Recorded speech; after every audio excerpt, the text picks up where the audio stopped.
Diabetes এবং উচ্চ রক্তচাপ এই ২টা বিষয় কিন্তু খুব গুরুত্বপূর্ণ, বিশেষ করে গর্ভাবস্থায়। গর্ভাবস্থায় যদি কারো ডায়াবেটিস ধরা পড়ে, যেটাকে আমরা জেস্টেশনাল ডায়াবেটিস বলি, তার কারণে কিন্তু মায়েরও যেমন ক্ষতি হয়, বাচ্চারও কিন্তু তেমন ক্ষতি হতে পারে। আবার গর্ভাবস্থায় অনেক সময় হাইপারটেনশন বা উচ্চ রক্তচাপ ধরা পড়ে, সেটা যদি সঠিক চিকিৎসা না হয়, এখানেও কিন্তু মায়ের ক্ষতি হয় এবং বাচ্চার ক্ষতি হতে পারে।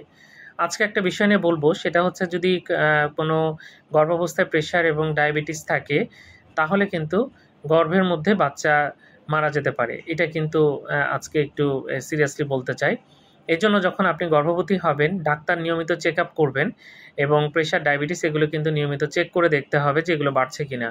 যদি বাড়ে অবশ্যই চিকিৎসা নিতে হবে, নাহলে কিন্তু দেখা যাচ্ছে যে আমরা ইন্ট্রা-ইউটেরাইন ডেথ যেটা বলি, অর্থাৎ ইউটেরাসের মধ্যে দেখা যাচ্ছে বাচ্চা মারা যায় এবং এটা কিন্তু মায়ের জন্য বা সেই পরিবারের জন্য খুব কষ্টদায়ক বিষয়।